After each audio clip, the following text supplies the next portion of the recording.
Hello, hello! How are you guys doing? How is everybody? You alright? Welcome, welcome. I see we've got about 300 people watching. Please tell me where you guys are tuning in from.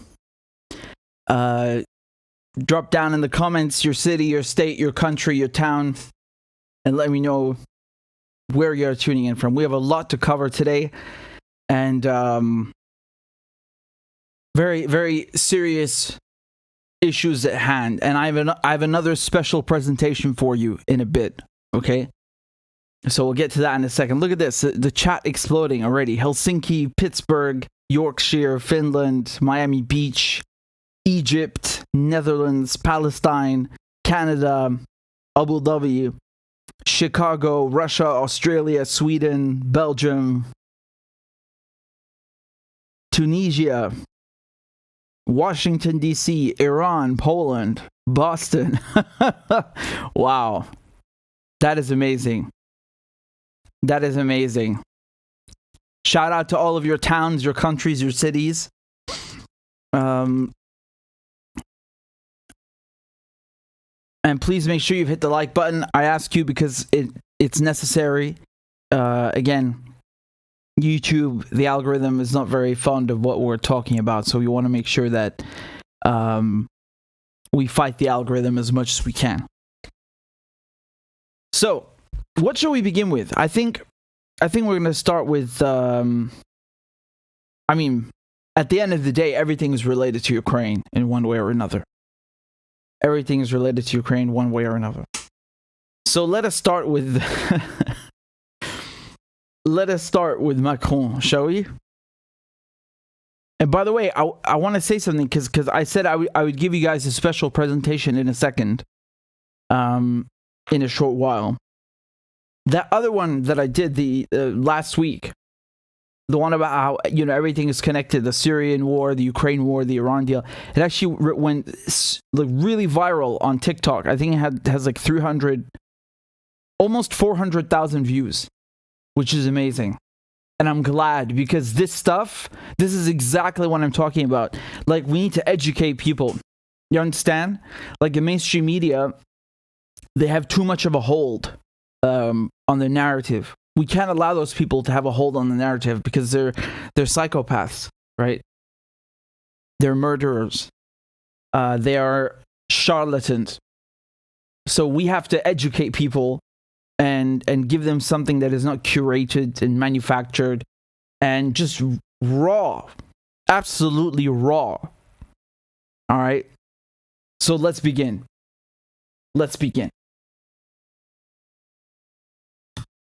The French president, Emmanuel Macron, is in Algeria. Why is he in Algeria? Well, I'll give it to you straight. He wants gas. You see, the Europeans are panicking because of the war in Ukraine. They're looking for new gas supplies, and Algeria has a lot of gas. And keep in mind, Algeria already supplies gas to a lot of European countries like Italy, Spain, and France as well. Now, I want to show you the kind of reception that Macron got when he went to Algeria. Because keep in mind, when we say France and Algeria, oh la la, this is not just, two countries. No. There is a deep, bloody history. There is a deep wound, a deep scar that is honestly, I would say for a lot of Algerians, is still open, right? Because what the French did in Algeria, I'm going to get to in a second. I just want to show you the kind of response that he got. Look at the caption, what it says here. Macron today in Algeria, he approaches crowds thinking that they're greeting him. Algerian police know better, as the chants consist of, quote, fuck you, and they quickly scramble him into the car. Let's take a listen.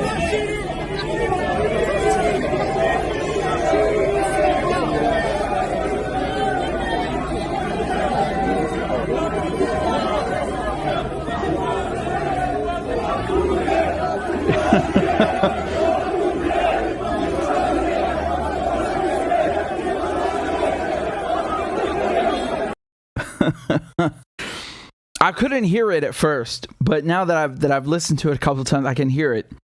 They're basically saying enculé, which means this, which means screw you. Now, I did see some other videos. Hold on, let me play this one. I think this might be another angle.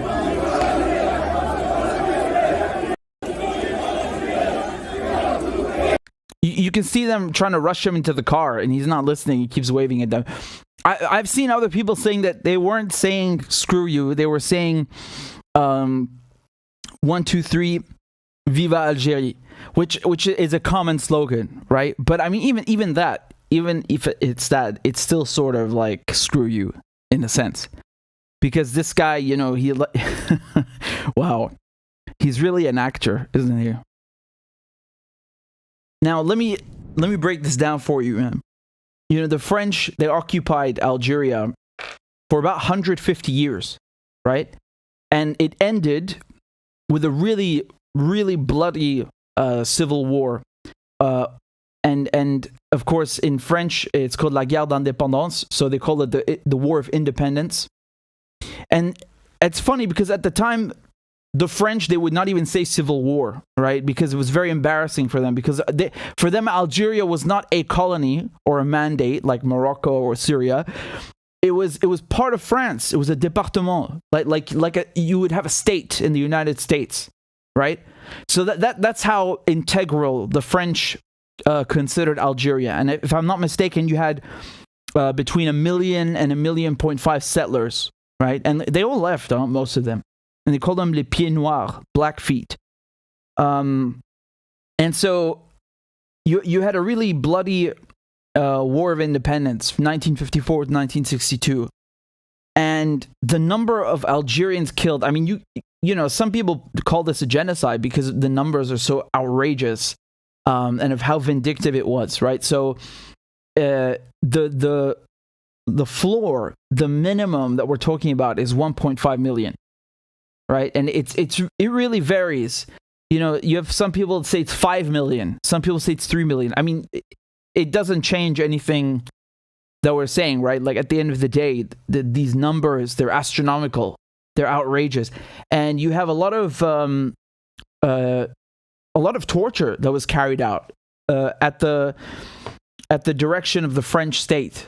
Right, so this isn't, it's a few people who did a little bit of torture, which, I mean, I don't say how that's okay, but this was really sanctioned and mandated by the French government to the point that, I mean, what I'm about to read to you, it sounds so weird and so brutal that, you know, you might not think it's real, but it's very real.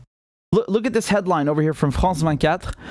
And they say Algeria buries repatriated skulls of resistance fighters as it marks independence from France. This is in 2020. So basically, the French, in their 150 years of occupying Algeria, you know, they would capture a resistance leader and his buddies, or capture just, you know, random resistance fighters and execute them, chop their heads off.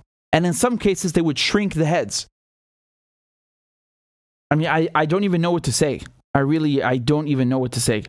And keep in mind, they have not finished giving back all the skulls. So they still have other skulls of Algerians that are in Paris that they have yet to give back to Algeria. This is, it's nuts. It's really nuts. And it's so brutal. And, you know, you had the 10th it was the paratroop regiment that was really spearheading this, right? I want to show you also something else. Just as an example, you had 45,000 Algerians killed on May 8th, 1945. So you guys commonly know this date as VE Day, right? So that's Victory Europe Day. That's the defeat of the Nazis, defeat of fascism in Europe during World War II, right? It's the end of World War II for Europe, at least. Not in the Pacific yet, but for Europe. And on that day, again, my brain is struggling to process this because it's so crazy. On that day, you have 45,000 Algerians killed for demanding independence for their country. Okay, these are the official figures from the Algerian government. I mean, even if you took, let's say, a fraction of that, it's still crazy. So, it doesn't change anything.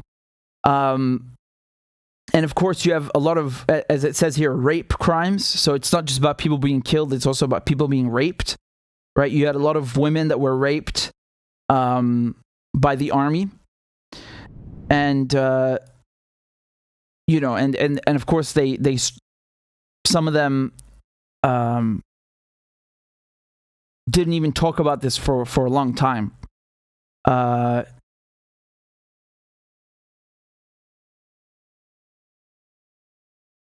And this is really important to remember this right here, which I wanted to show you. General Massou's 10th Parachute Division.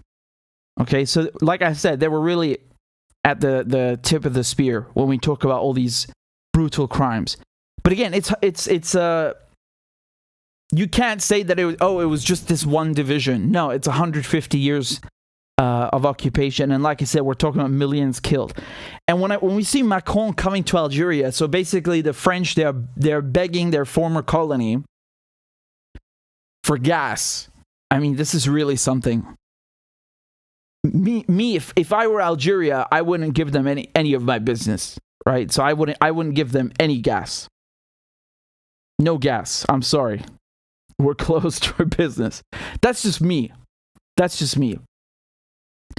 And Macron is a really, really particularly weird guy because I remember in 2017, I'll show you this video in a second, he's saying that yes, colonialism is really bad. And let me play it to you and then I'll go to my next point, okay? Here's a video. This is Macron. Colonisation. La colonisation fait partie de l'histoire française. C'est un crime. So he says, colonialism is part of France's history, and it is a crime. C'est un crime contre l'humanité, c'est une vraie It's a crime against humanity. Barbarie, et ça fait partie. And it's very barbaric. De ce passé que nous devons regarder en face, en présentant aussi nos excuses à l'égard de celles et ceux vers lesquels nous avons commis ces gestes. And it says it's something we have to look at. We have to take it head on and apologize to those we hurt. And then he says stuff like this. Okay, so that was 2017. This is 2021. Then he says stuff like this. He says, was there an Algeria anyway before French colonialism? So what they had done, they basically invited, these were Algerian origin youths, if I'm not mistaken, and they invited them to l'Élysée, which is basically, the White House in France. And he says that to them while they're there. I mean, I'm stunned, honestly. I'm stunned. So this is from Reuters, right? And Macron had questioned whether there had been an Algerian nation before French colonial rule. So that's what he said. And as a result, the Algerians, they closed their airspace to French military planes who are fighting in Mali, and they recalled the ambassador. So it's not something, that was, this is really, offensive, honestly. And now he's going and begging them for gas. Because that's the only reason he's there. Like it's not something I'm speculating. No. The French are very clear about this, that they are there on an official visit. Macron is there on an official visit, and he's going for gas. And of course, we know why. Because the war in Ukraine. Right? Like this is a last resort. And this is the French version of the Americans going to, well, not exactly, but the Americans going to Venezuela in the sense that they have to, kiss the butts of the very people that they were screwing. You understand? And obviously the French history in Algeria is much longer and worse than that. But, I think it's a justifiable analogy. And honestly, I don't know what they were yelling at him, whether it's 1, 2, 3, vive l'Algérie, or 1, 2, 3, vive l'Algérie, or if it was screw you. But either way, Algeria is really seen as an important figure in the Arab world, because even though they were colonized for 150 years, what happened in the end? They kicked the French out. Like, they won. They won in the end. And so, when people look to Algeria, there's a lot of respect. There's a lot of sympathy. There's a lot of compassion and understanding, especially in the Arab world. And, Algeria itself, if I'm not mistaken, has given asylum to, or shall we say, taken in, Palestinian resistance fighters or people from, the Black Liberation Movement in the United States. And so once again, this is in line with the whole mentality of anti-imperialism, anti-colonialism, and is very powerful, right? And I think, if I'm not mistaken, you can go, if you have a Syrian passport, you have you have a passport from most of the Arab countries, you can go to Algeria without a visa. You just walk in. And so, even in general, if you look at the Palestinian resistance movement and the Palestinian plight, the Algerians are one of the Arab countries that have always given support to the Palestinians, or should we say given more support than the others, right? When we compare with, let's say, Morocco, or we compare with Saudi Arabia, it's Algeria has really always been behind the Palestinians. And again, the latest news that I have from the last couple of hours is that they are close to reaching a deal between France and Algeria, where Algeria will give 50% more gas to the French. I don't know if that's going to cover everything that they need, because, just generally speaking, Russia gives so much gas to Europe, remember, 30-40%, that filling this gap is a bit difficult. But in any case, whether the French and the Algerians are going to reach some kind of deal is not sure yet. We'll wait and see, because, as Macron has really angered them in the past. And yeah, I completely understand. But we'll see what happens, right? Once again, you see how the Ukraine war right now, its effects, the ripple effect is so large. You're seeing it everywhere. It's really, really so interesting how it's shaping world politics.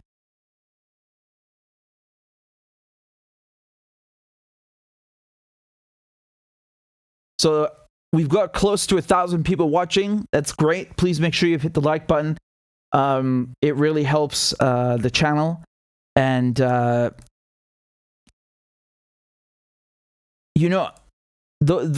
stuff that I read to you about what the French did in Algeria, it's so, it's not even a drop in the water of what happened there. I was literally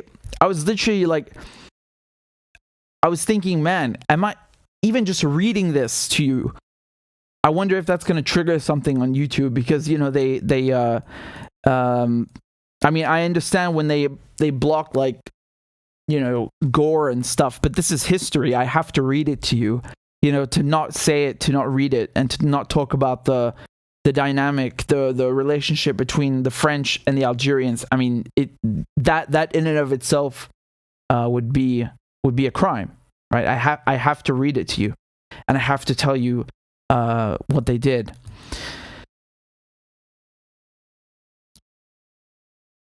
So I want to go through a couple of things with you. And I'm gonna save the best for last. Okay, shall we do it that way? I'm gonna save the best for last. Let me move over to what's happening in Pakistan. So in Pakistan, as usual, they're trying to screw over Imran Khan. They ousted him just a few months ago, right? And now, even though they've removed him from power, they're still going after him because he's so popular in the country. It's outrageous. It's ridiculous. I've shown you some videos of his rallies. I don't know anyone anywhere who is that popular, especially as a politician. But now look what they're trying to do to him. So they're filing terrorism charges against him. Can you believe that? This guy was the prime minister a few months ago, and now he's being charged with terrorism in his own country. It's really outrageous. And so they're saying that, this is from AP, they're saying the charges followed a speech that Khan gave in Islamabad in which he vowed to sue police officers and a female judge, and alleged that a close aide had been tortured after his arrest.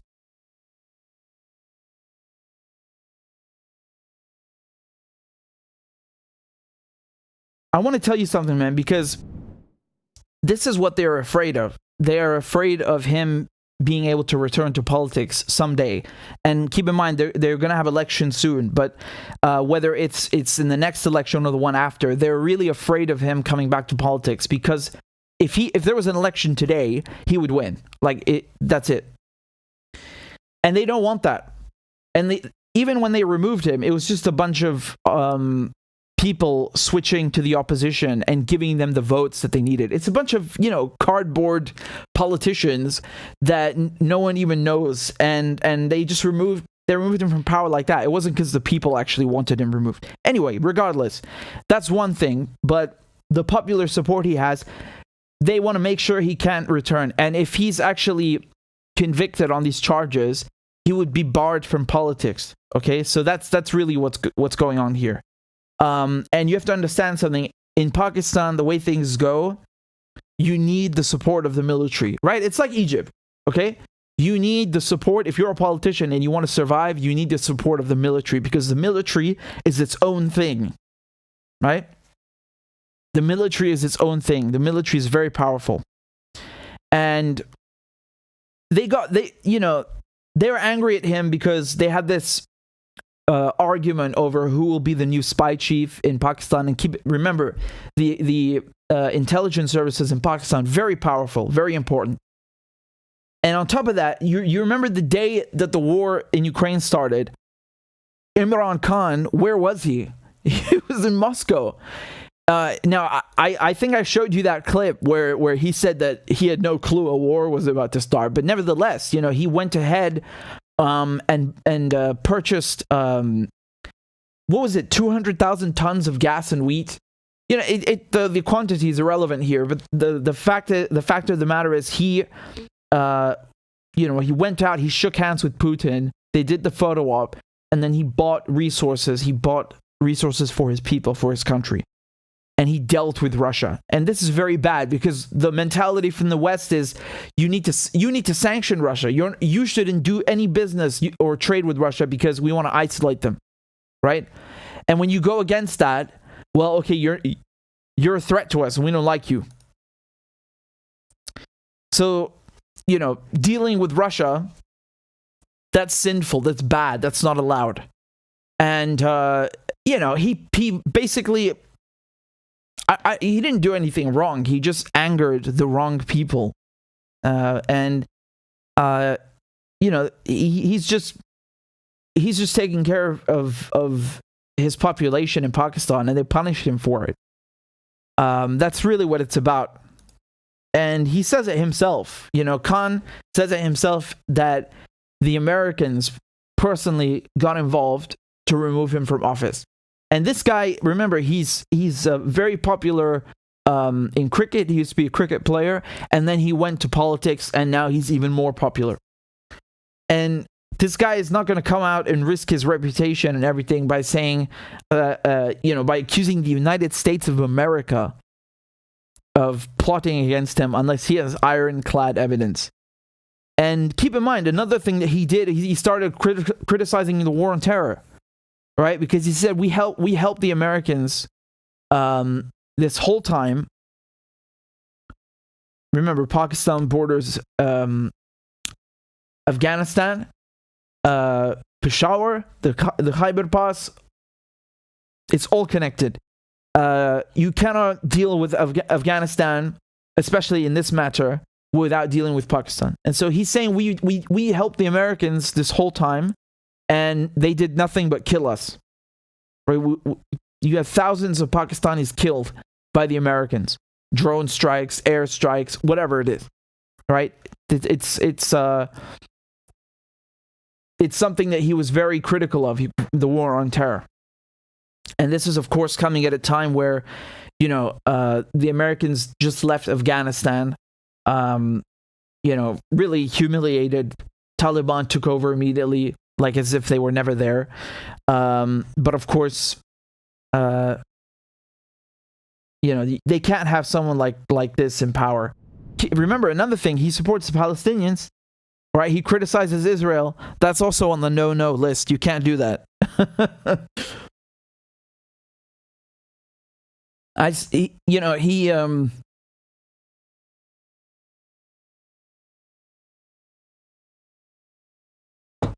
I want to show you some of the rallies. Let's take a look.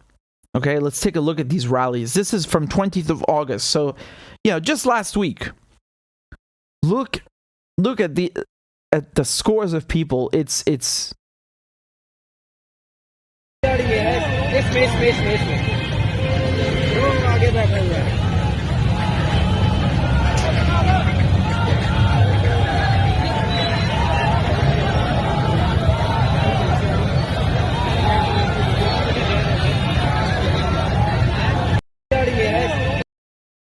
those are people coming out in support of him. Do you understand? Not against him. They're with him. They're with him.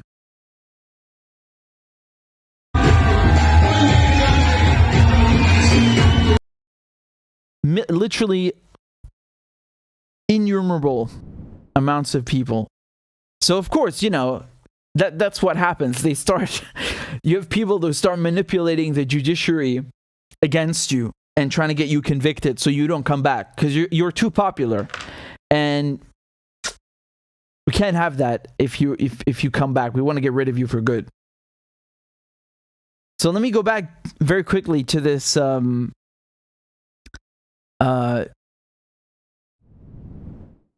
article from AP. Okay. So they say under Pakistan's legal system, police file what is known as a first information report about charges against an accused person to a magistrate judge who allows the investigation to move forward. Typically, police then arrest and question the accused. The report against Khan includes testimony from magistrate judge Ali Javed, who described being at the Islamabad rally on Saturday and hearing Khan criticize the Inspector General of Pakistan's police and another judge. Khan went on to reportedly say, quote, "You also get ready for it. We will also take action against you. All of you must be ashamed," unquote.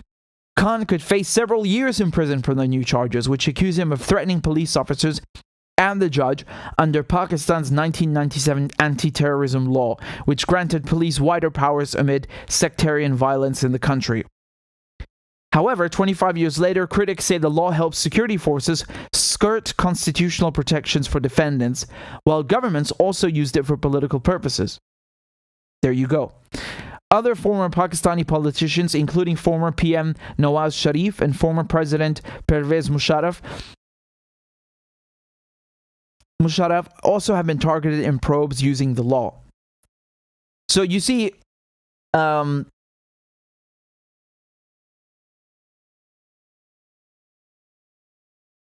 let me just finish this first, right? Also on Monday, a court in Islamabad ruled that contempt proceedings would begin Tuesday against Khan for threatening a judge, according to court officials. Usually, Pakistani courts pardon people if they apologize, although some politicians have also been convicted in the past for insulting judges.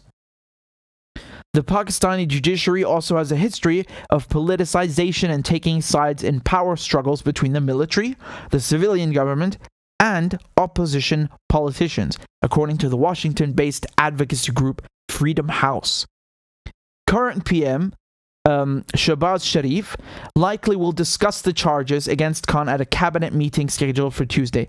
Now keep in mind, Shahbaz Sharif, we saw that name just now. Scroll up, we see Nawaz Sharif. Yes, you're right, they're related. And here they say Khan came to power in 2018 promising to break the pattern of family rule in Pakistan. That's exactly the point that I just made. You see what I'm saying? Nawaz Sharif, Shahbaz Sharif, that's what's going on. Family rule in Pakistan. His opponents contend that he was elected with help from the powerful military, which has ruled the country for half of its 75-year history. And again, they say here that in seeking Khan's ouster earlier this year, the opposition had accused him of economic mismanagement as inflation soars and the Pakistani rupee, that's their currency, plummets in value.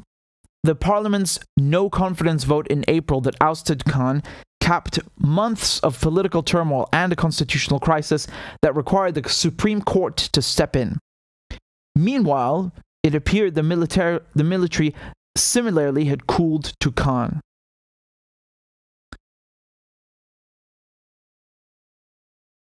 So they say what I just told you, that Khan said it was a coup backed by Washington. And then in his latest speech on Sunday, in Rawalpindi, which is outside of Islamabad, Khan said that so-called neutrals were behind the recent crackdown against his party. His party is PTI, right? PTI. He has in the past used the phrase neutrals to describe the military. So it's funny because they talked about, inflation and soaring prices, and I remember, I think we read this together, or it was a video. You had someone in Pakistan saying that yes, the prices are higher, but I still support him because he's the best choice for the country. Again, man, I'm not saying the guy's perfect, but I can tell you that this guy's popular, right? And why is this important? Because, Pakistan is supposed to be a democracy, and in the West, they go and they get rid of people in the name of democracy. Okay? So what does that mean? That means you're supposed to elect somebody because that's the will of the majority. And I can tell you, man, without a shadow of a doubt, this guy has majority support in Pakistan. And I don't say just in Pakistan. I'm saying worldwide. I know very few people, and perhaps you can, if anyone comes to mind, please let me know in the comments. How many politicians do you know worldwide that can whip up crowds like that? Who is gonna seriously, let me just go back to this video. Who the hell is gonna come out like this to see Boris Johnson or Liz Truss? Nobody. Crickets. This is nothing, by the way, huh? I've showed you other videos before. It's just that these are the most recent results. Man, the rallies that he's whipping up, unbelievable. You think anyone's going to come out like that for Emmanuel Macron? Not even close. So again, these PTI rallies, these rallies that Imran Khan is holding, they're really important, and they put a lot of this in context, right? I'm just quickly looking at the videos. Shahzad Wasim मौजूद हैं, जबकि ये वो मनाजिर हैं. Here you have more. Man, this guy is causing traffic jams, literally.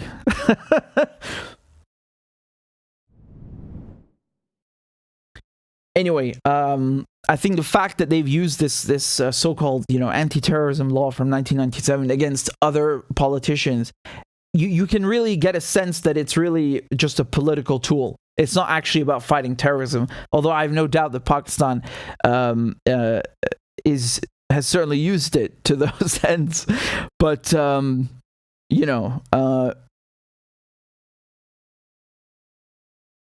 97. That's 2 years after the Egyptian embassy in Islamabad was blown up right next to my school. It's 2 years after that they passed that. And again, that was done by Zawahiri, who the Americans killed recently, right? So he blew up the Egyptian embassy in Pakistan. And if I'm not mistaken, who's in power at that time? I think it was Sharif, no? You see, I'm getting my Sharifs confused because, again, you have this dynasty, or so, as Khan called it, family rule politics in Pakistan. In any case, it's a gorgeous, beautiful country, and an amazing people, and we'll see what happens to Khan, but because he certainly has their support.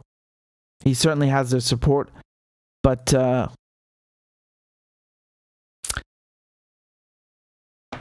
trying to get rid of him permanently. You understand? Because if you convict someone with those terrorism laws, and again, to say that he's a terrorist, I mean, this is ridiculous. This is ridiculous. You know, even he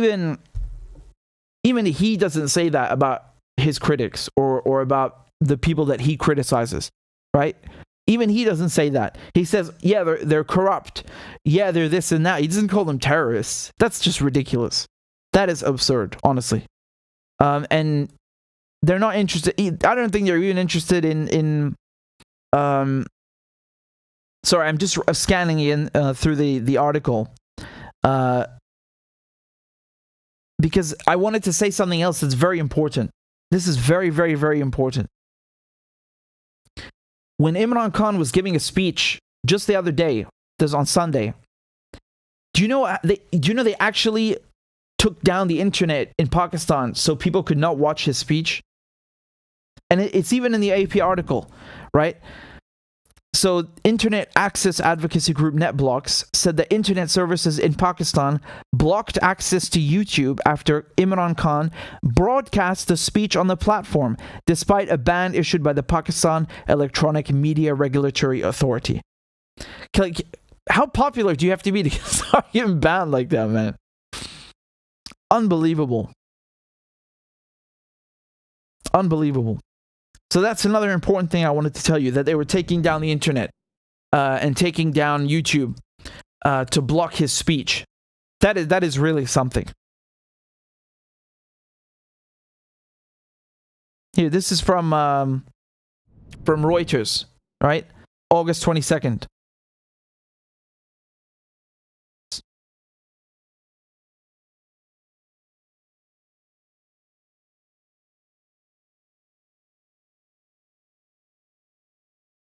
So as we were just saying, the regulator banned Khan's speeches, right? And they say that his speeches contain quote unquote hate speech against state institutions. Unreal. Unreal. I like what he said on Twitter, where he said the imported government. Imported.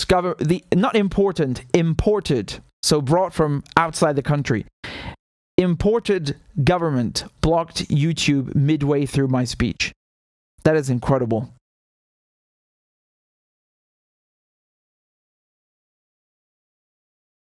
So here, the PEMRA said that his speeches, this is the regulator, right? So the regulator says that Khan's speeches were prejudicial to the maintenance of law and order, and likely to disturb public peace and tranquility. Wow.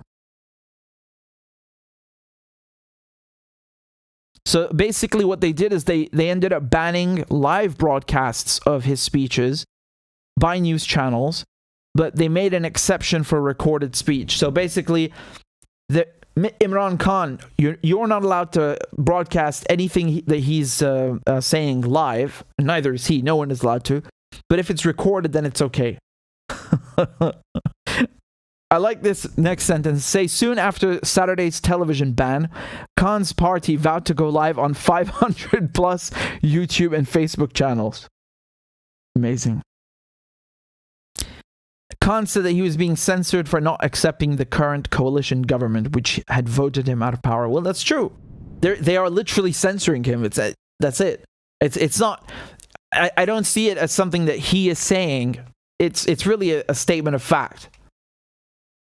In any case, I just want to show you what's happening in Pakistan, because it's very important. Very, very, very important. And, you know, as always, you can see how these state institutions, you know, they're penetrated, infiltrated by the West, and then they get rid of people they don't like. And of course, you can't say, oh, it's just the United States, because in Pakistan itself, you have very, very important entities and actors. And, you know, if you anger the wrong people, they get rid of you, even though he didn't anger his people. And most people in Pakistan certainly, most certainly support Imran Khan. And even in London, even overseas, he is whipping up crowds, just so you understand how popular he is. This is all an attempt to bar him from politics in the future. That's all it is.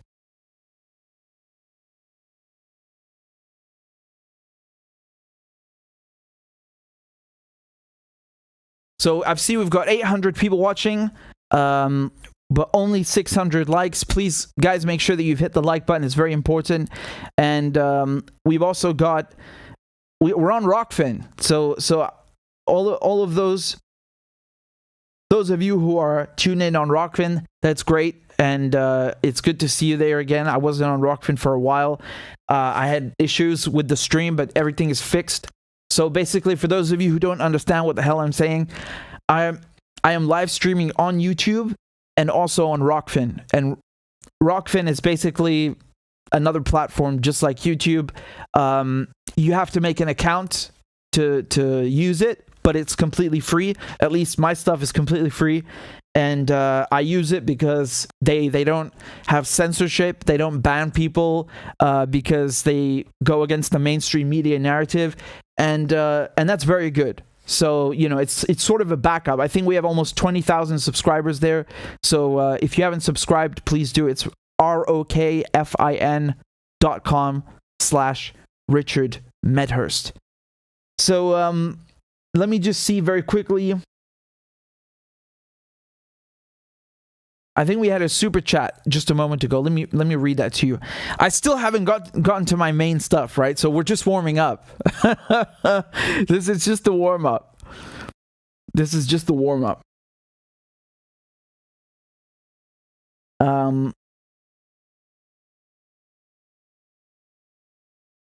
Dark says, "Love you, bro. I don't make much and I'm struggling."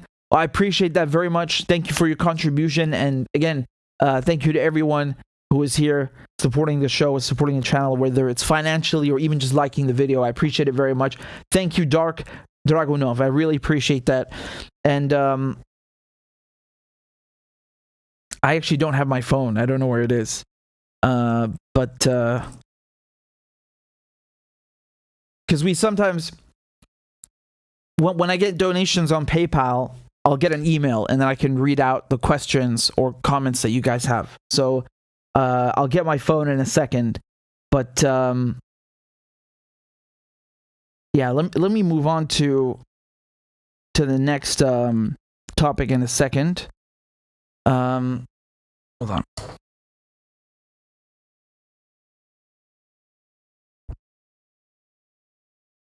Oh yeah, we've got 2 donations on PayPal. We've got one from Julia, and I don't see any note, but thank you very much. And there's another one from Marcus, and Marcus says, "Keep up the good work." I will do. Thank you very much, Julia and Marcus. Thanks for supporting the show. So let's continue, guys. What do we have over here?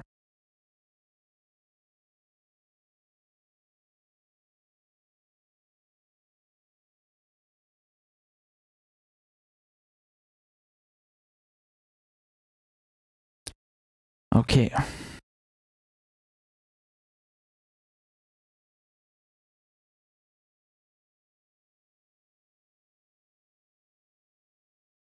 Yeah, this is something very good from the BBC for once. I mean, it's a sentence. You know, I give them a participation trophy. Thank you. So the United States bombed Syria. Here's a headline from the BBC. U.S. strikes Iran-backed groups in Syria twice in 24 hours after attacks. Right, so the United States said that it conducted 2 rounds of airstrikes in eastern Syria against groups affiliated with Iran's Islamic Revolutionary Guard Corps. That's the IRGC. Okay, and where did these strikes take place? They took place here in so-called Green Village, which is in the Dore province, and here in El Tanaf base. El Tanaf is a U.S. air base, and it's very strategic because if you just look at the map, it's located right at the intersection of the border between Syria, Iraq, and Jordan. Okay, And so the United States is an air base over there. Of course, they say that it's there to deter ISIS. Well, thank you very much, but you can't just randomly go into other countries and just build a base because you think it's good to deter ISIS, even though that sounds very benevolent. Even in the BBC article, I mean, look what they say. About 900 US troops are operating out of bases in southern and eastern Syria without the permission of the Syrian government. Without the permission of the Syrian government. Okay? So, whether they say we're deterring ISIS or we're deterring this and that, yeah, well, this is ridiculous. This doesn't allow you to do anything. And I want to say something else in a second. Again, don't even get me started on ISIS, because the whole reason ISIS exists is because of the United States going in, removing Saddam, trying to remove Assad, creating this power vacuum, supporting Al Qaeda. I mean, I'm not. You know the whole story, right? I've explained it 1,000 times. And now the way that they're trying to sell this is to say, oh, we attacked groups affiliated with Iran, right? Because Iran is very bad. When you hear Iran, you must think bad. That's Western media in a nutshell. They also published video of the strikes, right? So this is here. Let me play it from the beginning.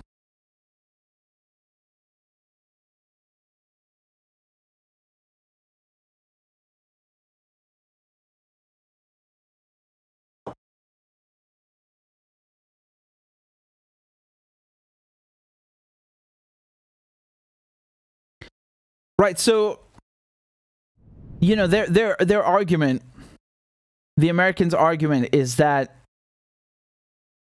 they were attacked and that they're defending themselves.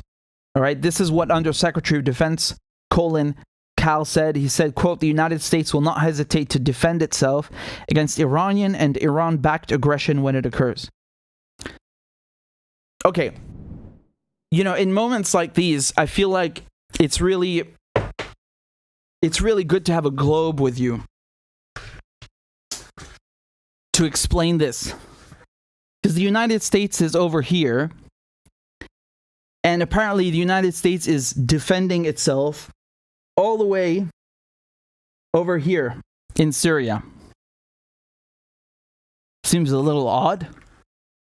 This is Syria, and the United States is all the way over here. How the hell are you defending yourself over here in Syria? You're not. And when even the BBC is admitting that these bases are illegal, I mean, what the hell am I supposed to say? Man.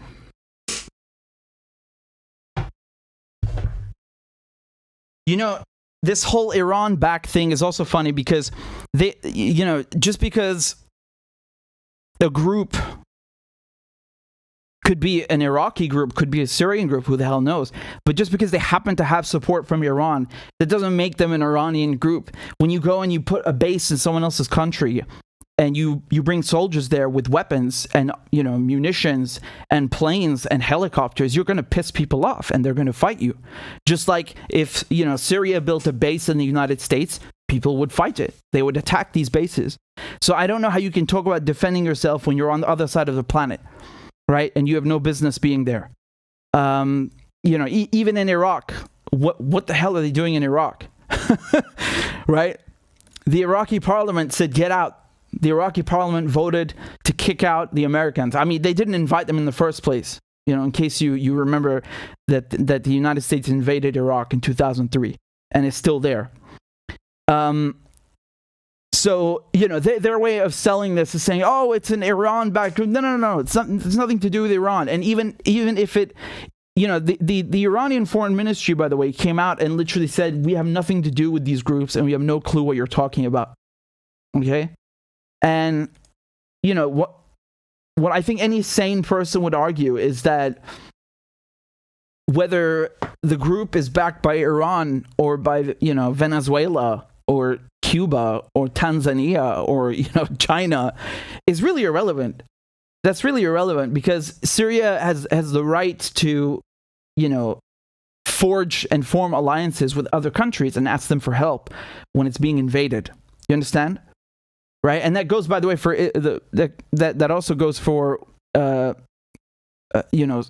Syria fighting the Israeli occupation, because Israel is occupying Syria. So whether Syria gets support from Iran or, again, Mongolia, this is so irrelevant. This has nothing to do with anything. And you can't go invade someone else's country and then say you're defending yourself. How the hell does that make any sense? You're defending yourself. Well, don't go there then. Why are you in there? I have literally nothing to say except that. That's it. I have nothing to add at all. That this is a moot point. Right? Now, the only explanation, and again, it doesn't make any of this okay, but the only explanation that one could think of is maybe the Americans are doing this because they are signing the Iran deal soon, and they are trying to show Israel that they're still going to be tough on Iran.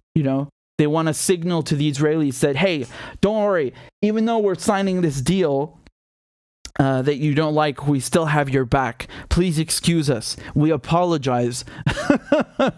So that's the only thing I can think of, right? Because let me tell you something, man. These bases, there are a lot of them, and they are actually quite regularly attacked. And again, whether if the Americans don't like that, they should just leave. It's very simple. But yet they stay. And of course, why are these bases there? They're taking oil. Right? I'm always stunned by these articles. They talk about bases in Syria and then they don't tell you what the bases are doing. They're stealing oil. And that's Donald Trump who said that, right? Donald Trump himself said that we are keeping the oil. And he said like, yeah, I'm removing all these troops from Syria, but we're keeping the oil. So he's explicitly telling you, that's not me, that's the former president of the United States of America. When he was in office, he said, we are just there for oil. Okay, so that's not, what the hell am I supposed to say? And all the videos of the tankers, like every other week, there's like a new report of a convoy of tankers that are leaving Syria, and then they're going through the El Walid border crossing into Iraq, where the U.S. have even bigger bases, which they built after they invaded it in 2003. So they're basically stealing oil from one country that they've invaded into another country that they've invaded with better bases. And every other week you have photos of this, you have videos of this, it's right there in the open. They're not even hiding it. It's just fucking oil tankers with protected by US armed forces going into Iraq. That's it. So that is what they're doing in Syria. Okay? So basically, they're saying like, okay, well, Syria is just supposed to allow the Americans to come in the country, to bring weapons into the country. I mean, just try bringing a fucking pistol into the United States illegally and see what happens to you. They will put you in a camp and on a terror list. But it's okay for the U.S. to, send helicopters and planes and guns and just take over the oil and steal the resources. Right? Delta Crescent Energy. Did I make that up? No, that's the company that was stealing the oil. Right? And you had Mike Pompeo with Lindsey Graham in the Senate, and I showed you that video, and I posted it on my Twitter as soon as it happened. They were in the Senate and talking about taking the oil in the open, just like Trump. So I don't know what to say anymore, about any of this, because it's just absurd. The only thing I can think of again is the Iran deal, and I think that's what it's about. They're trying to show the Israelis, oh, we still have your back. That's what it's about.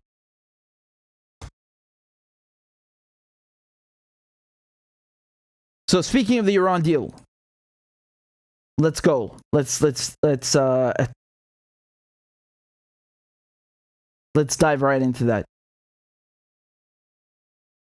Let's dive right into that. This is the beast that I have been waiting to tackle with you guys. Okay, so just give me a moment. Okay. So, the Iran nuclear deal. First of all, I just want to say something. My name is Richard Medhurst. I am in Vienna covering the Iran nuclear deal independently on the ground. And you should not be listening to anything that mainstream media have to say about this, because once again, not only are they not here, but they're also giving you this skewed perspective on what is actually happening with the negotiations. And again, I've been covering this for 2 years now, almost 2 years, and I've interviewed the Iranians, I've interviewed the Russians, and I've got everything to do with the Iran nuclear deal right here in a playlist on the channel that you can check out if you actually want to understand what is happening over here. So right now they're saying that they're closer than ever to signing the nuclear deal. And, you know, one of these headlines that I've been seeing in the press is something like this, right? In Politico, they say, for example, Iran drops, quote-unquote, red line IRGC demand for nuclear deal. Okay, so again, what is IRGC? IRGC means the Islamic Revolutionary Guard Corps. And that is a part of the Iranian armed forces. Okay, it's one of the most prestigious and elite. It's the most prestigious and elite unit that they have, or should I say branch that they have. And the United States put that on a terror list. And this is weird because it's the first time in history that I can think of where the United States puts the branch of another country's armed forces on a terrorism list, right? And Trump did this, of course, to please the Israelis, to please the hardliners in the United States. They love using that term, right? And he pulled out of the nuclear deal entirely, okay? And so, by the way, funnily enough, in response to that, back then, Iran placed United States Central Command on their terrorism list. You know, tit for tat. And right now, what is going on? They're saying that Iran doesn't care anymore about the United States removing the IRGC from their terrorism list. And, now we can finally, get to actually signing the deal.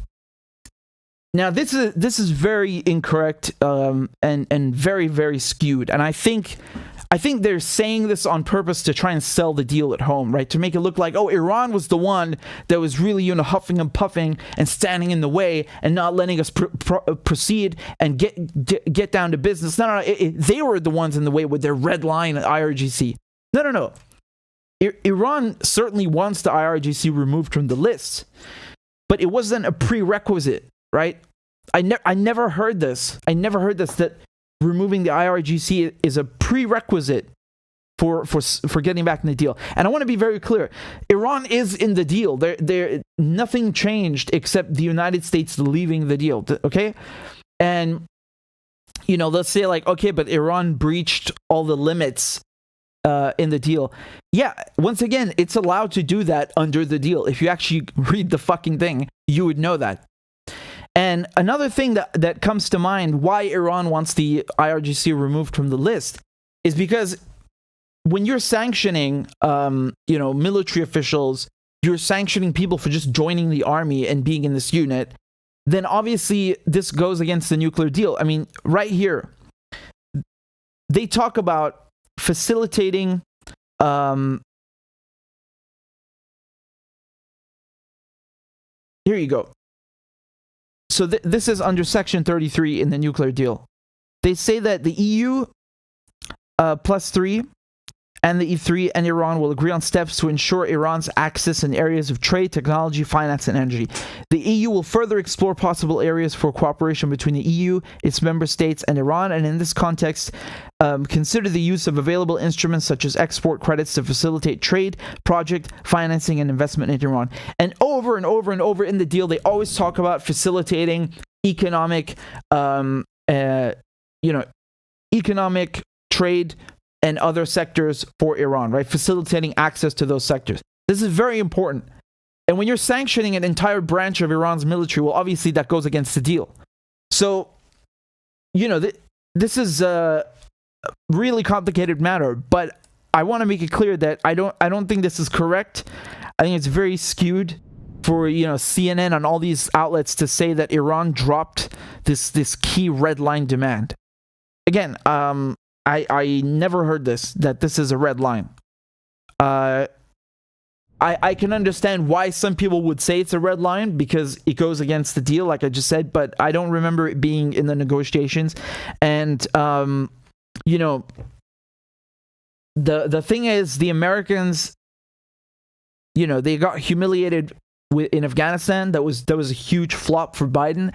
Right now, all these, Biden huffing and puffing his chest saying, oh, we're going to crush Russia's economy. That's backfiring. It's Americans now who have to pay more for food. They have to pay more for gas. The sanctions are hitting the West. And this is something, the Iran deal is something that Biden needs, to work, and he needs it to look good. You understand? Especially with the midterms coming up. But I mean, I'm speaking more generally. He needs something to succeed. And obviously, you have people that oppose the deal in the U.S., but nevertheless, the United States rejoining it, that would be a success. And what they're doing is they're trying to, soften the blow and sell this to the American people and Westerners as, it's Iran that's like getting out of the way now, and Iran dropping this red line, and now we can proceed, and we can finally get down to business. I want to show you this clip. Okay, so this is from Borrell, right? He's the EU's representative for foreign affairs, and of course the EU is a party to the Iran nuclear deal. So what he says is very important because the Europeans this time around are actually the ones that are mediating between Iran and the United States, right? And because they're not talking, the Americans and the Iranians, and they're not, they refuse to negotiate directly for all the reasons that we've outlined before. And so the Europeans are the ones mediating. And I want to show you what he's saying. Okay, take a look. This is from just a few days ago. This is August 23rd.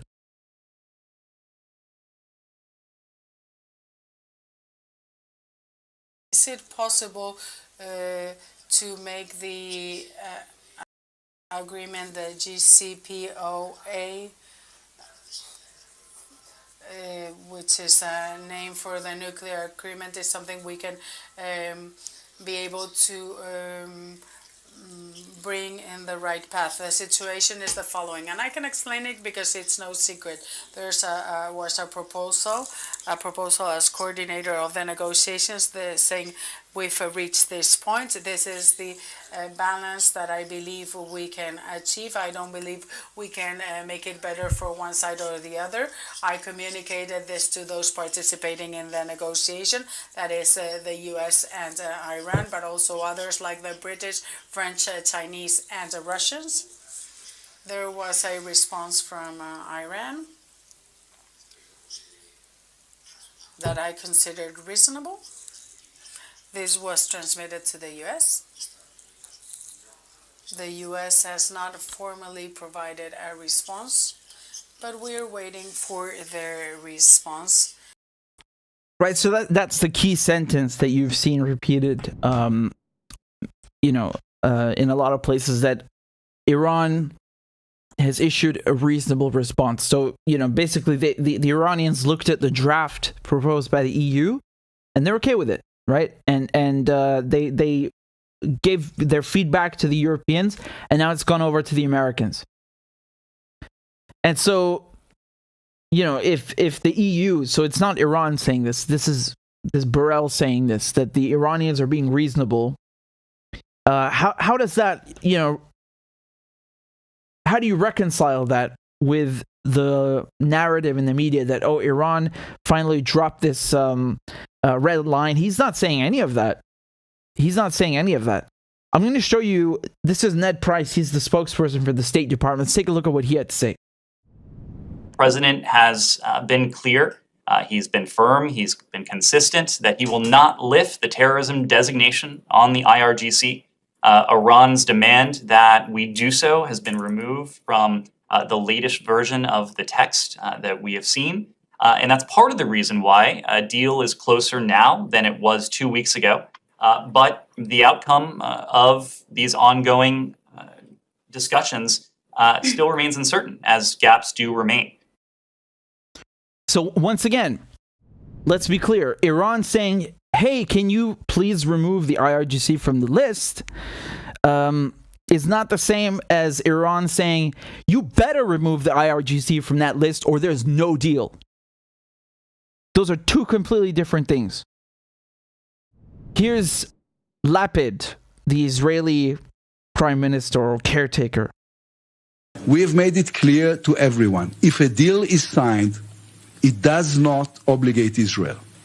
We will act to prevent Iran from becoming a nuclear state. God.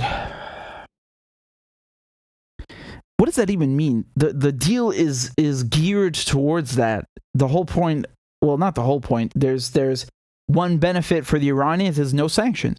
And the perceived benefit for the West is Iran does not, the breakout time is increased and Iran cannot develop a nuclear weapon.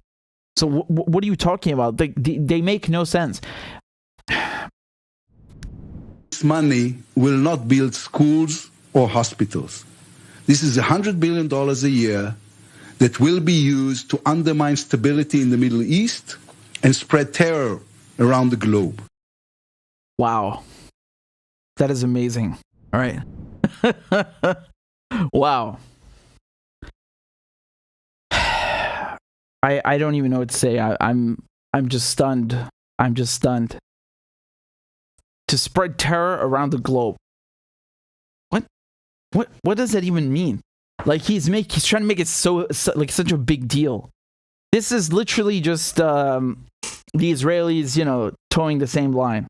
They say something that makes no sense. Oh, this nuclear deal, which stops Iran from being able to develop a nuclear weapon if it wanted to, is going to give them a nuclear weapon. What?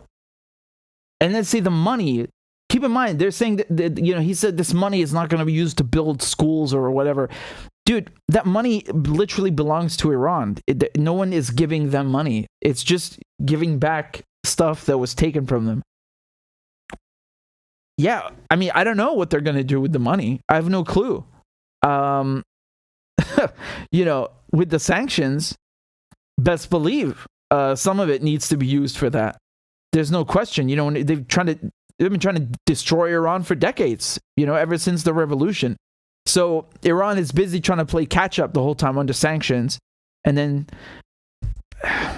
they're really, I think one of the worst things that I've seen about the Iran deal is a clip that I'm about to play you. And the stupidity in this is so bewildering. I apologize in advance for making you sit through this. The Iran nuclear deal seems to be back on the table. The Obama administration crafted this deal and sent pallets of cash to Iran. And again, that is their own money. That is Iran's money. Paid obeisance to Iran after they captured our sailors and set them on the path to getting a nuclear. They captured our sailors. Dude, I don't understand this. The Americans go into Iran's waters and then they don't understand why Iran captures sailors that are entering Iran. What does it even mean? If Iranians were coming to the United States, wouldn't the Coast Guard capture them too?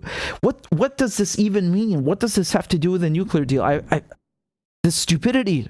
Their weapon, all of which was very, very bad. And then Obama leaves, Trump comes in, and the Republicans and Trump tear up the Iran nuclear deal. Now Biden seems to be reviving it, although the details are a little bit unclear. I know you've been very, very involved in this. Yeah, they're unclear. The details are unclear because you're talking out of your ass and you have no clue what you're discussing. Christ. Issue. What do we need to know? Look, Biden is desperate to announce an Iran deal, and he doesn't care what the substance is. He is willing to give the Ayatollah, I think, literally anything the Ayatollah wants. Really? Even Palestine? Are you sure about that? It is a political mission for Biden and the White House. And to say it is indefensible, it was a year ago that Biden surrendered to the Taliban in Afghanistan. Biden is right now trying to give Iran and the Ayatollah nuclear weapons. That is the effect of the deal. What are you saying? Dude, it's in the name. It's the nuclear deal stops Iran from being able to build a nuclear weapon. And yet you are saying that this is giving Iran a nuclear weapon? What the fuck is wrong with you? How can you be this dumb? I don't know what to say, man. Iran, under this nuclear deal, literally has nuclear scientists from the IAEA that can come in anytime they like and sweep nuclear facilities. They have cameras 24/7. They have special seals. They count the grams of fissile material, literally down to the gram. And this guy's saying, oh yeah, they're going to build a nuclear weapon. How? When did they do that?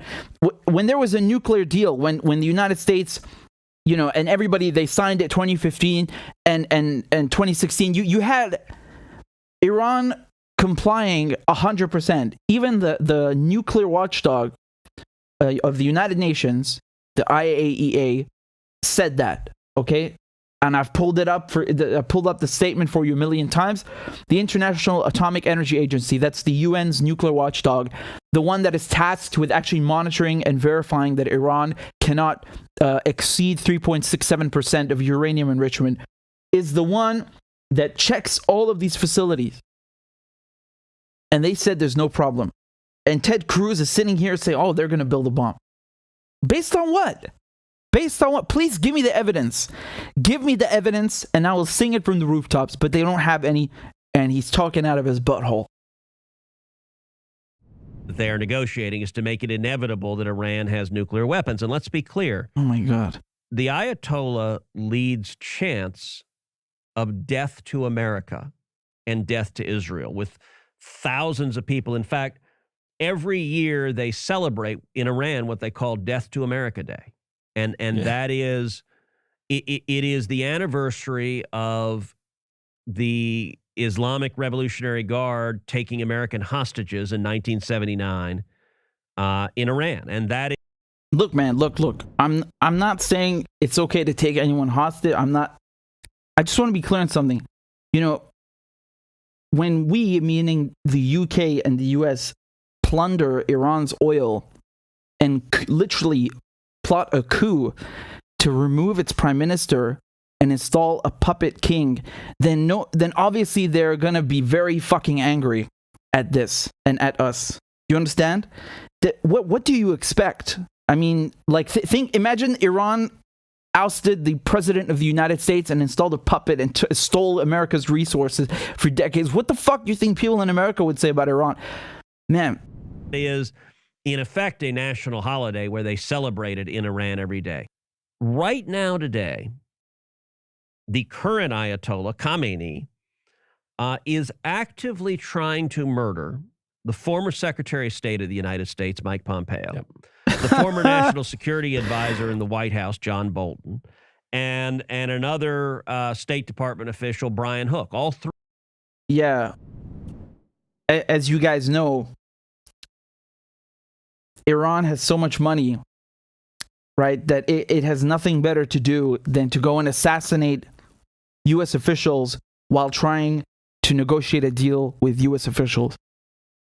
This is stuff that only makes sense in Hollywood, and even then you would watch this and think, what is this crap?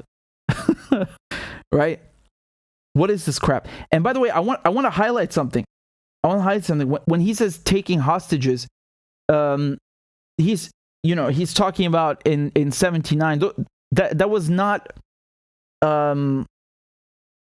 that's not something that people celebrate. They're celebrating their independence from UK and US puppet rule, and they unequivocally support Palestine because that's been a pillar of the Islamic Revolution. And again, no one is supporting Iran. No one is supporting Palestine except Iran, right?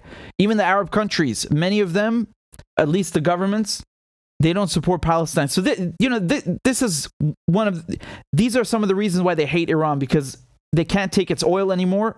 It also has a lot of gas. They can't have a so-called, policeman in the Middle East. Because remember, Iran was the top customer of U.S. weapons at that time. They don't have a country that they can tame.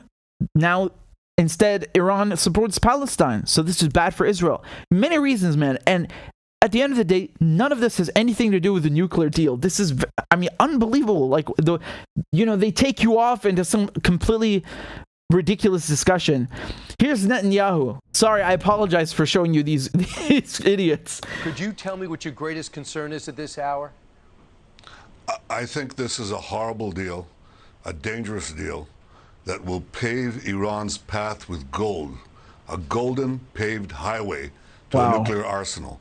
If Iran has nuclear weapons, they don't merely threaten my country, Israel, or the entire Middle East and America's allies.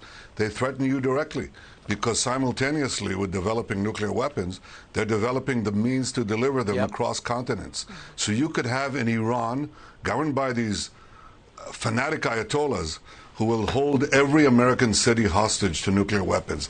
I think this is a threat to the peace of the world, and that's what this horrible deal facilitates. It's even worse than the first one.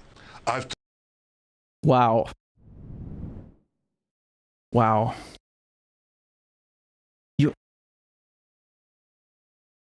You guys know Israel actually has nuclear weapons. Israel is the one that has nuclear weapons, and they want to be the only ones with nuclear weapons. And when he talks about they're developing the means to deliver them, he's talking about Iran's ballistic missiles. Yeah, Iran has very, very capable ballistic and cruise missiles, which they have developed even under sanctions.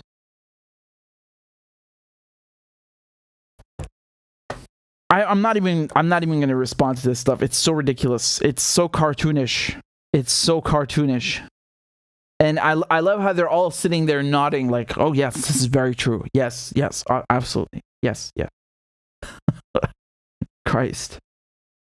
It's Israel that has nuclear weapons. It's Israel that is occupying Syria. It's Israel that occupied Lebanon. It's Israel that is occupying Palestine. It is Israel that has built nuclear weapons illegally. And has an undeclared nuclear arsenal. And the guy, one of their scientists who told the truth about and revealed the existence of this arsenal, they lured him and kidnapped him and basically put him in jail for a few decades. They punished him really, really badly for that. And, it's Israel that's threatening the Middle East. No one threatens the Middle East more than Israel. I mean, it's competition with the United States and the UK, but still. Let's be honest, man. Come on. You can't put nuclear weapons in Palestine and then complain that the Iranians want nuclear weapons. Why do you have them? And by the way, Iran doesn't even want nuclear weapons. Like, where is the proof that they're building them? If they were building them, it would be so obvious, because it would be, Iran is like one of the first countries where you would be able to detect that they are building them. And right now they have 60% enriched uranium, right? And people say, well, 60% is very close to 90%. And when you have 90%, that's weapons grade uranium. Yeah, again, that's not enough. You still need, you still need many kilos. You need a very precise amount just to build one bomb, okay? So if you have 1 gram of 90% enriched uranium, that's useless. Okay? And then he's talking about they're developing the means to deliver them. Yeah, Iran has ballistic missiles. It's not enough. That's not enough. You have other things that you need to do. And by the way, I have a whole interview with Scott Ritter on this channel where he talks about how to build a nuclear bomb, basically. So if you're interested in how to build a nuclear bomb, just go watch that video on the channel. And I'm all of this just to say that if Iran was actually building a bomb like he claims, like Ted Cruz claims, or Netanyahu claims, it would be the most obvious, weapons development in the world. Because even now, Iran is still cooperating with the IAEA. Iran never left the nuclear deal. And of course, you know, they went past those limits, but they're allowed to do that under the deal. It's in the deal, it's in the text. And I feel like I should go through this again with you guys because I've read this to you before, but maybe we should go through it again because when, you know, once you see it, it's as clear as day. So let me just show you Article 26 under the nuclear deal. Okay? So they say here that the United States will make best efforts in good faith to sustain this JCPOA. JCPOA is the nuclear deal. It means Joint Comprehensive Plan of Action. And to prevent interference with the realization of the full benefit by Iran of the sanctions lifting specified in Annex 2. Okay? And they say that the U.S. must refrain from reintroducing or reimposing sanctions. And if the United States reimposes or reintroduces sanctions, then Iran is going to treat that as grounds to cease performing its commitments under this JCPOA in whole or in part. Okay? And they say that, you know, for the dispute resolution mechanism, basically, they would go through the United States Security Council, and there's a whole process of this. And I want to be very clear. When Trump left the nuclear deal in May 2018, for an entire year, until May 2019, the Iranians literally did nothing different. They continued to apply the deal like nothing had happened. Okay? And after that, you had several events which the Iranians, you know, which prompted the Iranians to raise the limits of their nuclear program. So, for example, the Americans assassinated General Soleimani. They assassinated Mohsen Fakhrizadeh, who's a nuclear scientist. That was the Israelis, the Mossad. They also bombed several of Iran's nuclear facilities, I think in Karaj and in Natanz. And they even, like, look how crazy this is. The Israelis even destroyed one of the IAEA cameras that is being used to observe Iran. So, you know, who's the one that's not complying? Who's the one that's being aggressive? Who is the one that is being dishonest? Iran, as it says in the nuclear deal right here, Iran has the right and will treat the United States' refusal to lift sanctions as grounds to cease performing its obligations. So in very, very plain terms, if the United States does not apply the deal, Iran doesn't have to apply its end of the deal. That makes sense. Like, if you sign a contract with someone and that person rips up the contract, why should you be expected to abide by this contract? That doesn't make any sense. And nevertheless, Iran is still there, you know, and Iran needs to scale back its program if they sign the deal. But again, I think these people are absolutely insane. You know, like Ted Cruz and Netanyahu. I just don't know what they're talking about. I don't know what they're talking about. What is this nuclear program? Weapons, right? Remember, there's a difference between a nuclear program and a nuclear weapons program. What is this nuclear weapons program that they have? Why hasn't China said anything? Why hasn't Russia said anything? Why hasn't the EU said anything if this is true? Why is the United States negotiating with them if this is true? It's not true.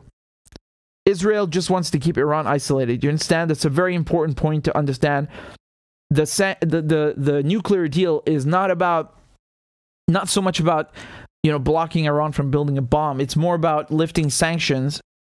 You know, if sanctions are lifted, Iran is allowed to participate in the global economy. Iran is not treated as a pariah anymore. And Israel doesn't want that. Israel wants Iran to be isolated. That's why they don't like the nuclear deal. And I want to show you just a tiny clip here. This is from, this was on BBC Newsnight, and it was Professor Merendi. And let me look what second this was at.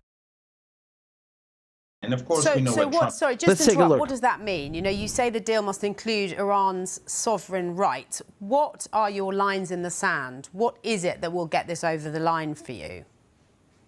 Well, I think without going into detail, over the past 8 months, we've seen the Iranians achieve a great deal in all the areas.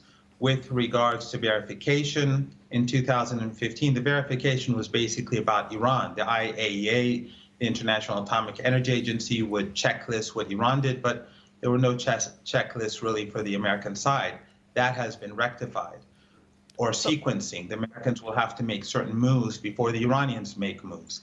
And then guarantees, if there are companies who come into Iran and invest when the Americans are part of the deal, if the Americans just suddenly decide to leave again, those companies have to have protection. That's something that the Americans resisted for months, but gradually the Iranians will force them to change their position. And of course, and what about in terms of the next American president? We don't know who that will be. Are you worried? You know, how worried are you about that? Will you have to do a, I don't know, not go for a full treaty, but go for something, you know, or will you just accept there's a bit of uncertainty there? What the hell is she? Well, that's man, they don't know what they're talking about. Guarantees come in. The Iranians have been able to preserve the advances that they've made with their peaceful nuclear program. So if the United States decides to leave, the Iranians this time around can swiftly go back to normal with regards to nuclear enrichment and so on. So that gives Iran leverage. In other words, and as Mark was, sorry to interrupt, as Mark was saying there, you know, there's a lot of money to be made by Iran through this. You know, if you get this signed, you get $80 billion immediately unfrozen, you potentially get $1.5 billion a week in oil revenue. Then, of course, you're sitting on this incredible natural gas that, I mean, do you expect that... you want that gas, baby, don't you? That's what it's about. You know, Europe's going to come calling, come knocking to invest in that side of things? That's what it's about, man. You know they want the gas. I'll get to that in a second.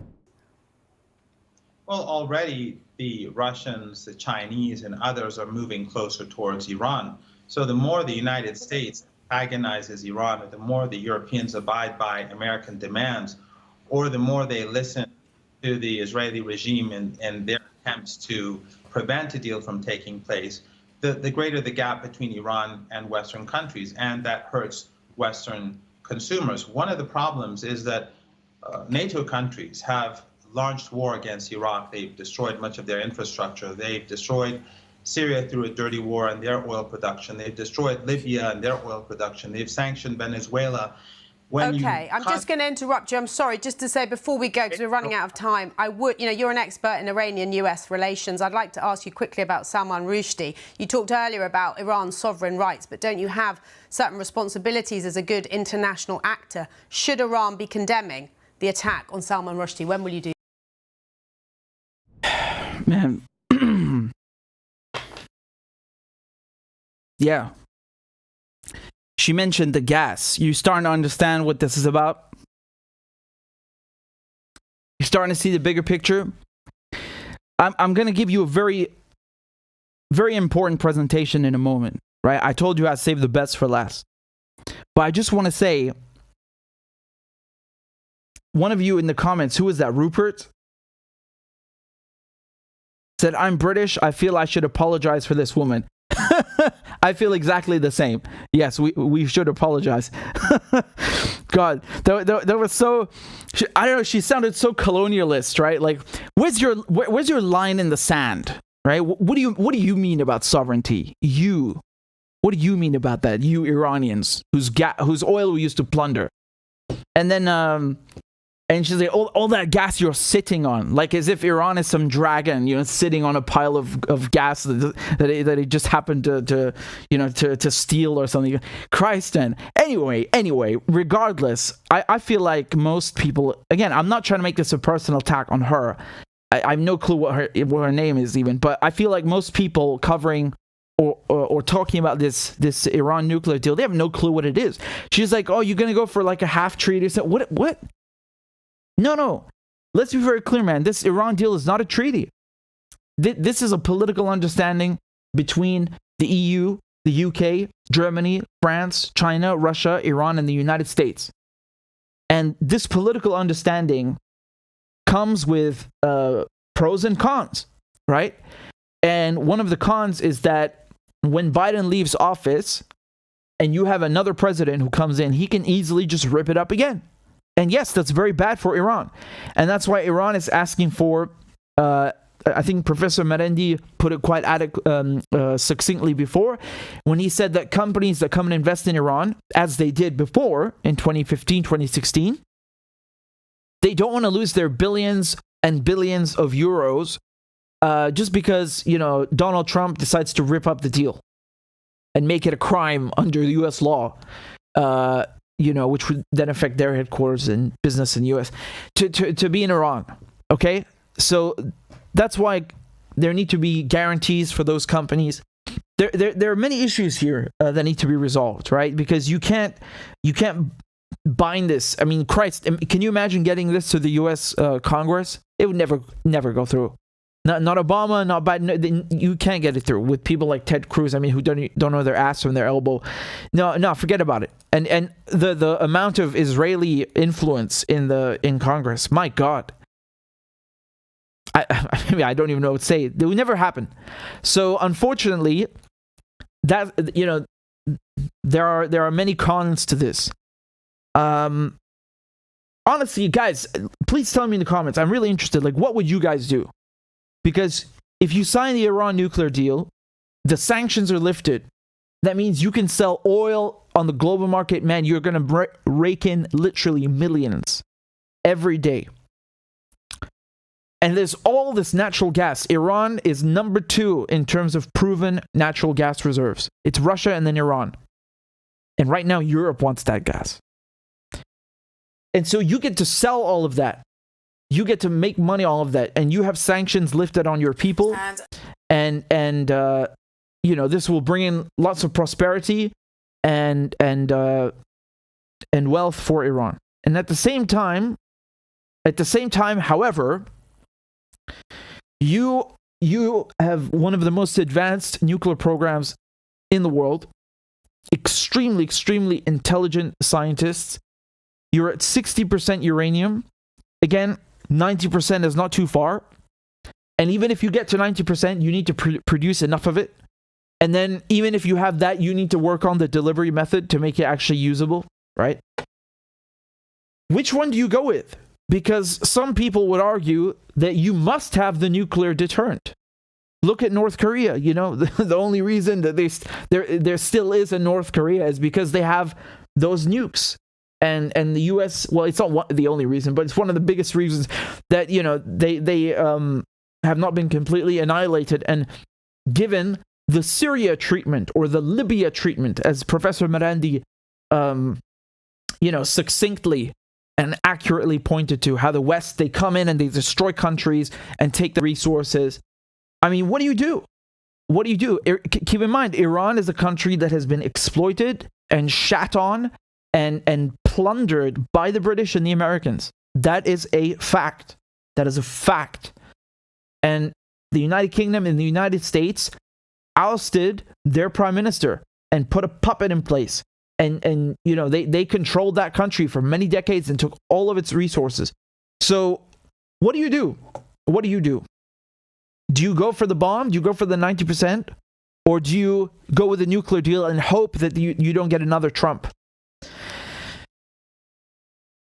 I don't know. I mean, some people might be inclined to go with the bomb. I would add another thing, which is that Iran is a country that does not necessarily, perhaps, does not necessarily need a nuclear weapon to have a deterrent. And why do I say this? I say this because the Iranians, they work with asymmetric warfare. You understand? I mean, again, we were just going through these headlines. Oh, the U.S. strikes Iran-backed group in Syria. Apparently, Iran has backs groups all over the place. Okay, so fine. So you're saying Iran has all this power. It's able to strike Americans in, again, the difference is that Iran is legally in Syria and the United States is not. But nevertheless, Iran has all this power, right? Hezbollah, backed by Iran, right? The Palestinian resistance, backed by Iran. Syria, Yemen, Iraq, the Hashd al-Shabi, all backed by Iran. Iran has a very good deterrent, a very good one, right? A very competent, very capable deterrent. one that is apparently so troubling for the Israelis and the Americans because it works. So maybe you go with the deal. You get the sanctions lifted, and if they don't lift the IRGC designation, you work on that maybe, or you just live with it. But at the same time, you know, you have the other option. I don't know. I really don't know. I'm curious to hear what you guys would do in the comments. I'm very curious to hear what you would do. In any case, I have a whole playlist dedicated to the Iran nuclear deal, and I'm covering it independently on the ground. I have interviews with Professor Marandi. I interviewed the chief negotiator for Iran. So that's Dr. Bagheri. He's the deputy foreign minister of Iran. I interviewed the Russian ambassador, who is also leading the negotiations for the Russians. And check out what they have to say, right? I don't interrupt them the way that they get interrupted on the BBC. I let them speak, and then I ask. You take a look at what they have to say. And again, you know, right now I showed you what everyone is saying. I showed you what the Israelis are saying, what the Americans are saying, what the Iranians are saying. I give you all the points of view, right? I don't one side the issue or whatever. But again, you know, when you see things like this in the mainstream press, you know, these skewed narratives, we got to correct them. So okay, let me get to my main special presentation that I've been saving for you guys, and let me just drink something first because I'm very thirsty.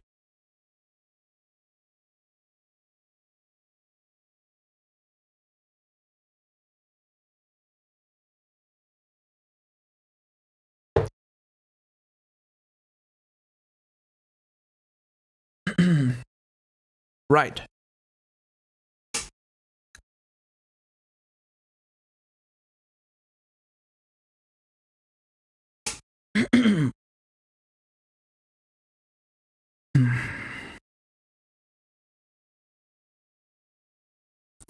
So let's look at Ukraine. And the question is, did things go the way that they planned them in the West?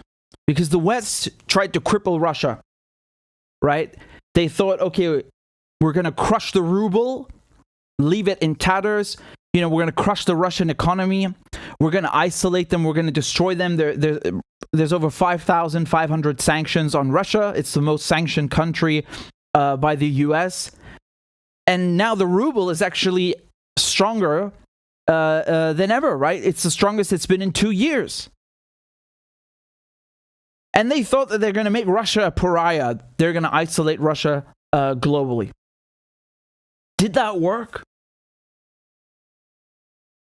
Then they realized, oh, we're out of gas, especially Europe. Europe depends heavily on Russian gas. 30 to 40% of Europe's gas comes from Russia. And so all of a sudden, these Western officials are scrambling to find gas and to find oil because the United States wants to stabilize global oil prices. And so Biden went to Saudi Arabia begging for an oil deal for them to produce more oil. And he got a slap in the face. They wouldn't even send the king or MBS to meet him at the airport. Can you imagine like that? How insulting that is from the beginning. And then the United States went to Venezuela to ask for oil. Venezuela is a country that they've been trying to coup for the last years. They've been trying to get rid of Maduro.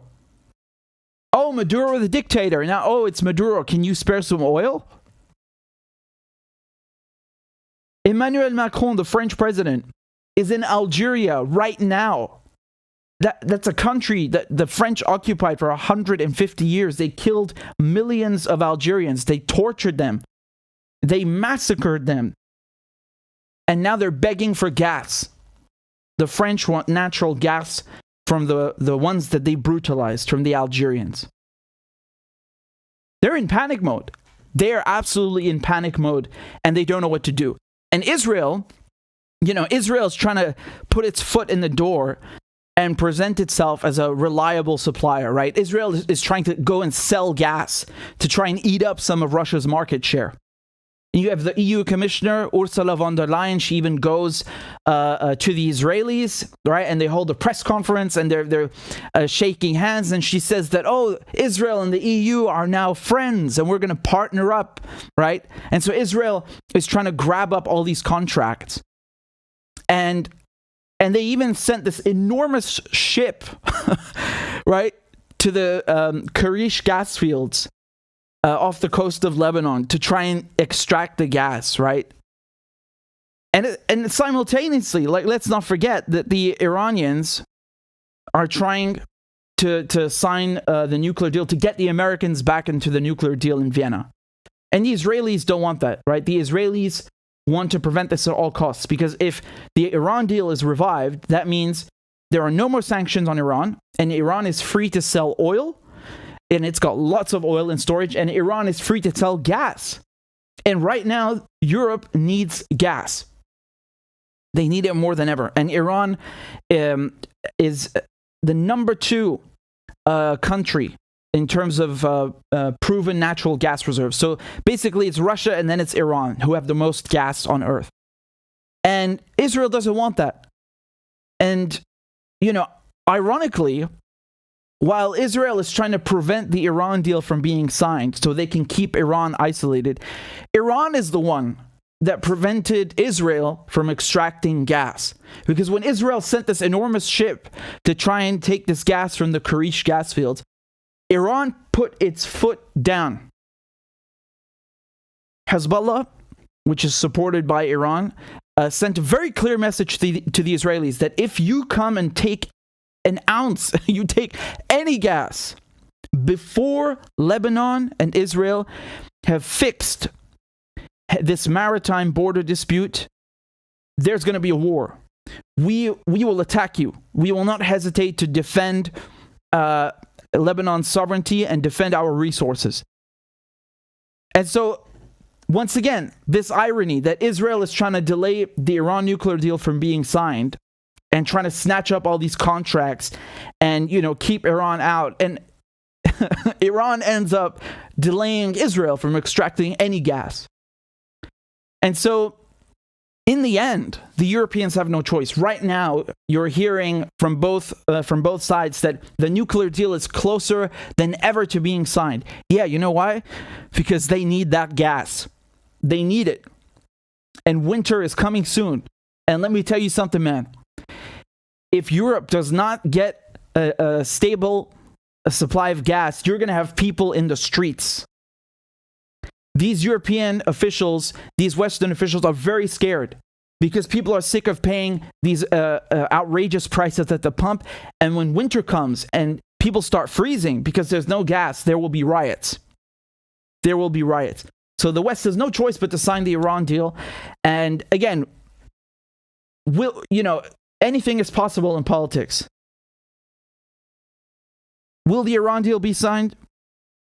Or will everything stay the same with the United States out of the deal? Wait and see. But it's looking very close to being signed, and everybody is saying that because they have no choice. And the West really just shot themselves in the foot. They thought that they're gonna break Russia, that they're gonna cripple Russia. And in the end, the sanctions that they put on Russia have come back to bite them. And they are the ones now on the run trying to find natural resources, trying to get gas. And Israel could not come through because there was no way for it to come through. And the West really shot itself in the foot twice. It's twice as bad. Do you know why? Because not only have these sanctions on Russia backfired, not only are the Europeans now rushing to find gas and rushing to sign the deal, but at the same time, they have created a more, they have basically brought the East closer together. Right now, they pushed Russia into China's arms, right? Russia, India, China, Iran, Venezuela, all of these countries are cooperating together now economically more than ever. More than ever. You even have Iran and Venezuela trying to get, Russia's mere payment system to integrate that and with their credit cards, right? Because Russia was taken out of SWIFT, and all these credit card companies pulled out and so on. But they have really, really accelerated the rise of the East. And you can already see them playing games in Taiwan, Nancy Pelosi visiting Taiwan to try and stir things up over there because they know what is coming. China is going to be the number one economy, and India does not care about Western sanctions. They're buying that Russian oil, and as a matter of fact, even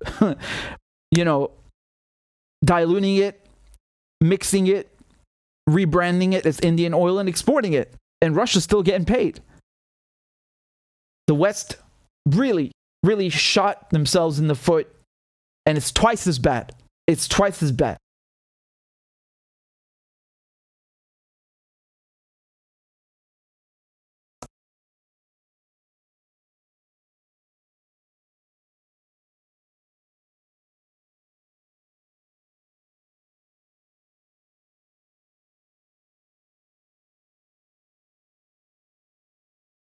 Thank you very much. Thank you very much to Hermias. They said, thanks, Richard, for the real info. Keep it up. Will do, and I appreciate the donation very much. We've got another donation here. This is on PayPal, and it's from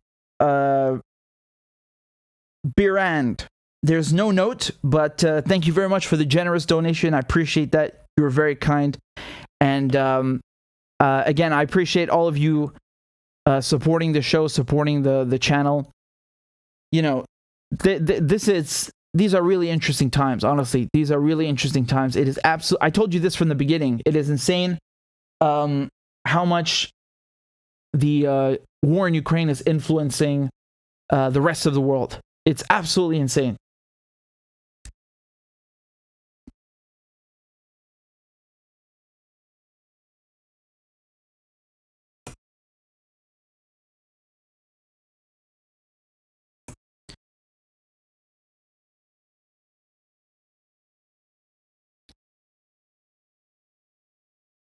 All right, guys.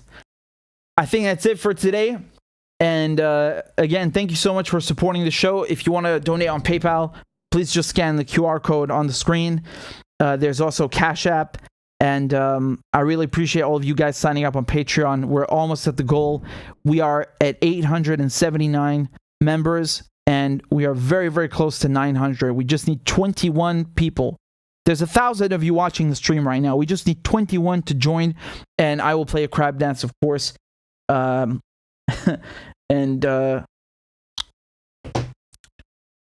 that's how our tradition goes. If you don't know what a crab dance is, stick around. You're going to find out.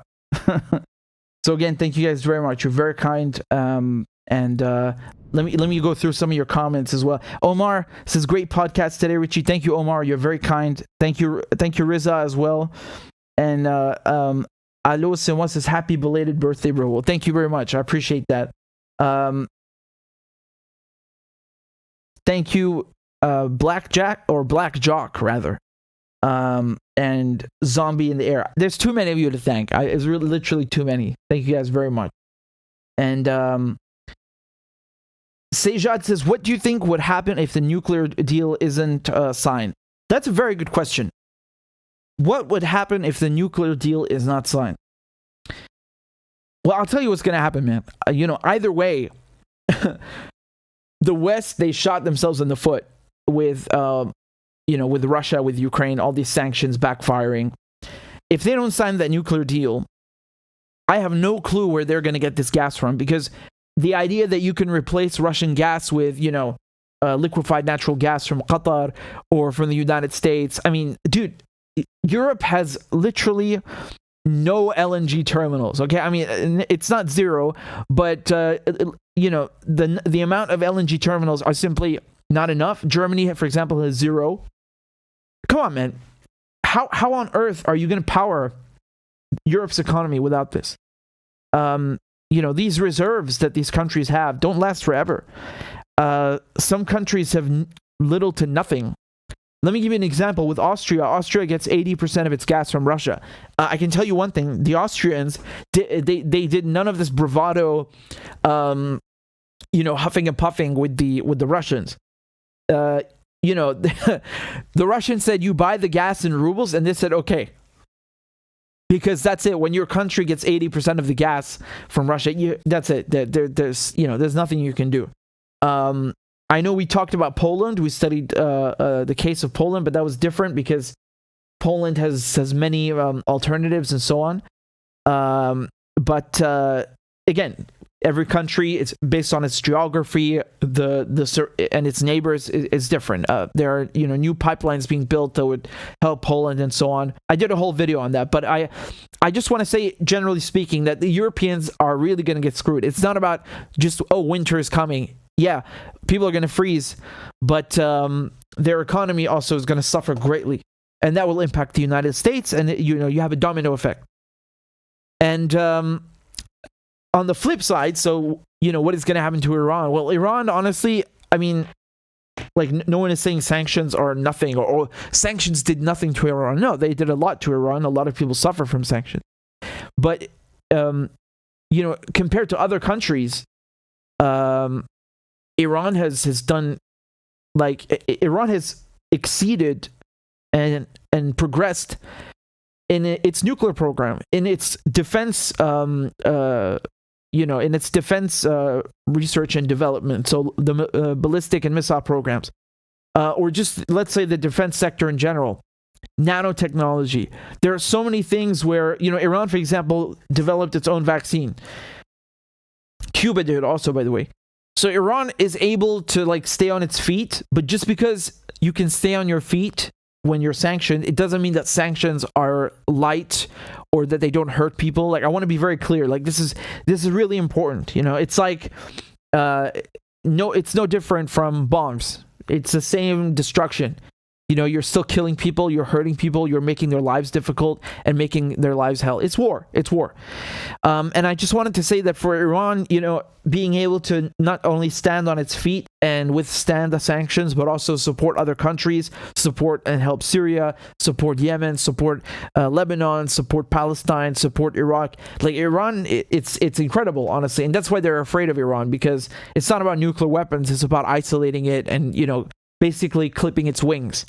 And so I think Iran is going to grow with the East. You're going to have the Belt and Road Initiative. You're going to have many economic projects and relationships between these countries: China, Russia, Iran, India, Venezuela. And the West is going to decline. I mean, again, I'm not a fortune teller, but you asked me what would happen. I mean, I think that's going to happen either way. It's just that not signing the Iran deal is going to accelerate that further. You know what I mean? Because, again, the destruction in Europe, this is all blowback, and it's very bad. It's very bad. And I'm not saying the Iran deal is perfect, by the way. I'm just answering your question. Me personally, I think it's ridiculous that you have to punish Iran and basically, force it to sign this nuclear deal. You know what I mean? Iran has the right to a nuclear program because it signed the NPT, so the Nuclear Non-Proliferation Treaty. Okay, so as long as it's a program that is, that is basically following the IAEA protocols and the NPT, that's it. You don't need to have anything extra. This is really about, the United States and Israel trying to quote unquote contain Iran. But again, they do one thing, they say one thing, then they do another. Even in 2015, they didn't follow that deal. I don't know, man. I really don't know what to say, but we'll see what happens. And I'll have everything for you here. So thank you for your donation, Riza. Riza says, thank you, Richard. Excellent commentary. Thank you very much. And White Man says, Alexander Chopov would give invaluable info on the background of the RU-UA conflict. He's been on the ground between Russia and Donbass. Oh, Russia-Ukraine. He's been on the ground between Russia and Donbass for years. Well, like I said, man, everything relates to Ukraine these days, right? It's crazy. It's absolutely crazy. So I'll see you guys next time, and thank you very much for tuning in. Please hit the bell icon so that you get notification next time, or sign up for the email or the Telegram. Like, basically, these are the options to make sure that you see the next live stream. I just want to make sure you guys get a notification. So I'll just put this up on the screen.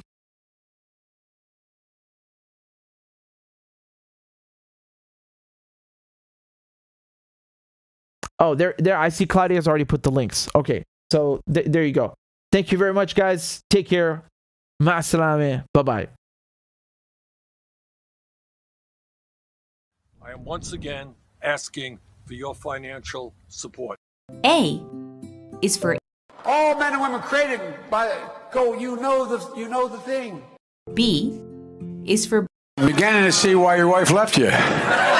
C is for Corn Pop was a bad dude, and he ran a bunch of bad boys.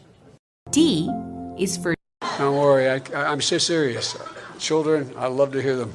E is for An excuse to walk by the dealer and say, no, I'm not going to be a mule. I got something to do. I got to go do boom, boom, boom.